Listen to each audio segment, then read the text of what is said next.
Hi friends, എല്ലാവർക്കും ജിജാസ് കിച്ചണിലേക്ക് സ്വാഗതം. ഇന്ന് ഞാൻ ഇവിടെ ഉണ്ടാക്കാൻ പോകുന്ന ഒരു അരിയുണ്ടയാണ്. അതിനാവശ്യമായ സാധനങ്ങൾ: അരി 1 കപ്പ് വറുത്ത് പൊടിച്ച് വെച്ചിട്ടുണ്ട്, പുഴുക്കലരി കേട്ടോ, ഈന്തപ്പഴം 100 ഗ്രാം, കപ്പലണ്ടി പൊടിച്ചത് 100 ഗ്രാം, തേങ്ങ 1 മുറി, ശർക്കര വലിയ ഉണ്ട ഉരുക്കി വെച്ചിട്ടുണ്ട്, വെള്ളം ആവശ്യത്തിന്. അടുപ്പയിൽ വെച്ച് ശർക്കര ഉരുക്കി വെച്ചേക്കണത് അതിലോട്ട് ഇടുക. ഞാൻ നേരത്തെ ഉരുക്കി വെച്ചേക്കണതാണ്, കല്ലൊക്കെ കളഞ്ഞ് ഉരുക്കി അരിച്ച് വെച്ചേക്കണതാണ്. ഇതിലോട്ട് സ്വല്പം വെള്ളം കൂടി ഒഴിക്കുക.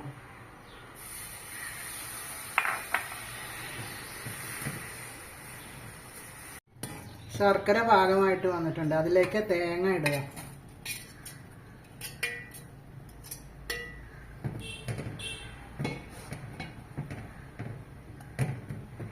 ഇതിലേക്ക് ഈന്തപ്പഴം ഇടുക.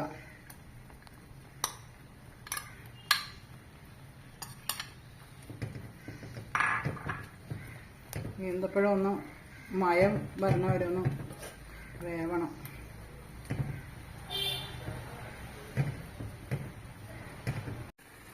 ഈന്തപ്പഴമൊക്കെ ഇപ്പോൾ നല്ല മയമായിട്ട് വന്നിട്ടുണ്ട്. അതിലേക്ക് കപ്പലണ്ടി ഇടുക.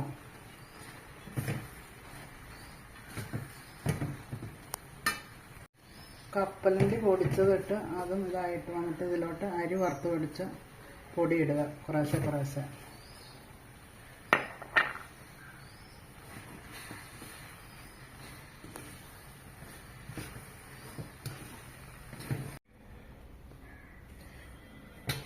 ഇത് സ്കൂള് വിട്ട് വരുമ്പോൾ പിള്ളേർക്കൊക്കെ 4 മണിക്ക് കൊടുക്കാൻ പറ്റിയ ഒരു പലഹാരമാണ്. എല്ലാവരും ഇത് ഉണ്ടാക്കി നോക്കണേ.